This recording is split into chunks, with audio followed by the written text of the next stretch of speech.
The rain pounded against the cracked windows of the Sunrise Café, a relentless rhythm that echoed the weight pressing on Lena Carter's shoulders. She was accustomed to the grind of life, endless shifts at the small roadside diner just off the highway in Boise, Idaho, the parade of customers who drifted in and out, the scent of burnt coffee and fried onions clinging to the air. But tonight, the cafe felt unusually still, the hum of the fluorescent lights louder than the sparse chatter. The late crowd had dwindled to a lone trucker sipping coffee at the bar and an older woman flipping through a worn paperback in a booth. Wiping down the counter, Lena glanced out the streaked window and froze. A small figure sat alone beneath the awning, a girl, maybe 10 years old, hunched in a wheelchair. Her thin frame shivered under a threadbare jacket, her auburn hair damp and clinging to her pale cheeks. Lena's chest tightened. Without a second thought, she grabbed a clean dish towel from behind the counter and stepped outside, the cold biting at her skin as her boots splashed through puddles. "Hey, hon," she said softly, kneeling beside the girl, her voice cutting through the storm's roar. "What are you doing out here, all by yourself?" The girl looked up, her hazel eyes wide and wary. "I'm waiting," she whispered, barely audible over the wind. Lena scanned the empty parking lot. No car, no parent, nothing. "You can't stay out here in this weather. Come inside with me, all right? It's warm, and I've got something hot for you." The girl hesitated, then gave a small nod. Lena wheeled her into the cafe, parking her near the heater and draping the towel over her shoulders. "I'm Lena," she said with a warm smile. "What's your name?" "Sophie," the girl replied, her lips twitching into a shy grin. "Nice to meet you, Sophie. How's hot cocoa and a turkey sandwich sound?" Lena didn't wait for an answer, already heading to the kitchen. She returned minutes later with a steaming mug and a plate, sliding them in front of Sophie. "On the house," she added, tucking a napkin under the girl's chin.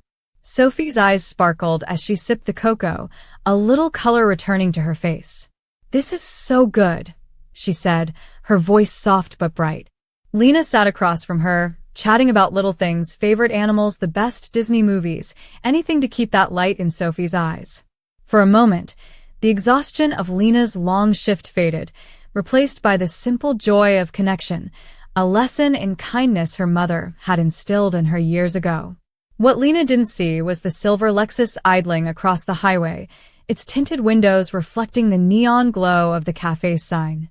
Inside, Marcus Reid, a 48-year-old tech mogul and founder of Reid Innovations, watched the scene unfold.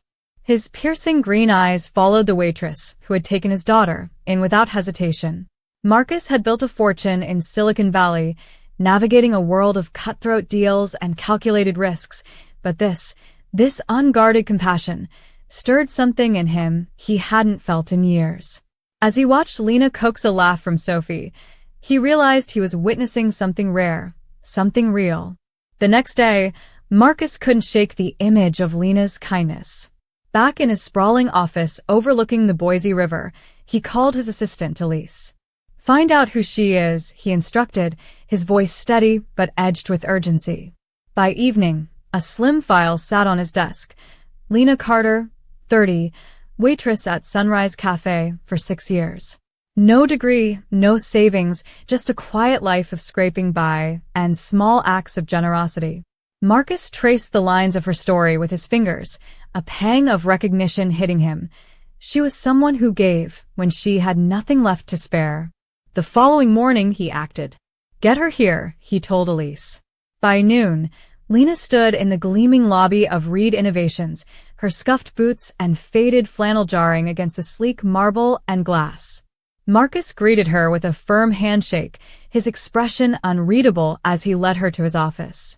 "I saw what you did last night," he said, his tone low, almost guarded. Lena shifted, confused. "I'm sorry, what?" "Sophie. My daughter." He let the words settle. "You took care of her. You didn't know who she was, didn't ask for anything. I've been thinking about it ever since." Lena's breath hitched. She had known the girl in the wheelchair belonged to a millionaire, hadn't imagined the man across the highway could change her life. She was alone in the rain," she stammered. "I couldn't leave her out there. That's why I'm offering you this. Marcus cut in, leaning forward. A job. Here at Reid Innovations. 6 figures, full benefits, a fresh start. I don't need you to know tech. I need someone with your heart. That's what matters. Lena's mind reeled. She'd spent years barely making rent, skipping meals to cover bills, and now a stranger was handing her a lifeline. Why me? She whispered. Because you saw Sophie, not my money, Marcus said, his gaze intense. That's something I can't buy. The offer hung between them, a chance to escape the margins of her life. Lena's hands shook as she nodded, unsure but willing to try.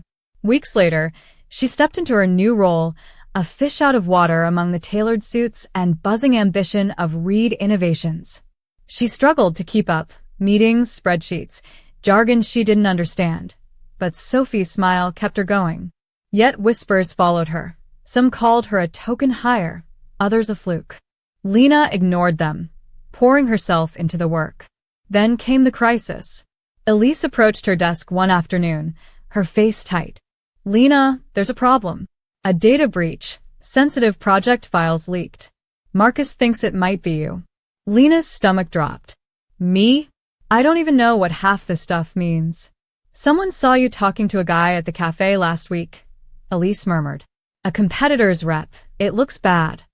Lena remembered the man, a chatty regular who'd asked about her new gig. She hadn't thought twice about it. Now it threatened everything. I didn't do this, she insisted, panic rising. In Marcus's office, the air was icy. I trusted you, he said, sliding a folder of incriminating emails toward her. Explain this. Lena's hands trembled as she read, her name, her words, twisted into something she didn't recognize. This isn't me, she choked out. Then it clicked. The guy at the cafe, he asked about my job. I thought he was just friendly. What if he's behind this? Marcus's eyes narrowed, a flicker of doubt softening his resolve. If you're telling the truth, help me prove it. Together, they dug, tracing emails, cross-checking logs. The trail led not to Lena, but to a junior VP with ties to a rival firm, framing her to cover his tracks. Marcus fired him the next day. The truth laid bare. Thank you, Marcus said quietly, meeting Lena's gaze. You didn't have to fight this hard, but you did. I won't let you down, she replied, her voice steady. And she meant it. For the first time, Lena knew she belonged, not just to this world, but to herself.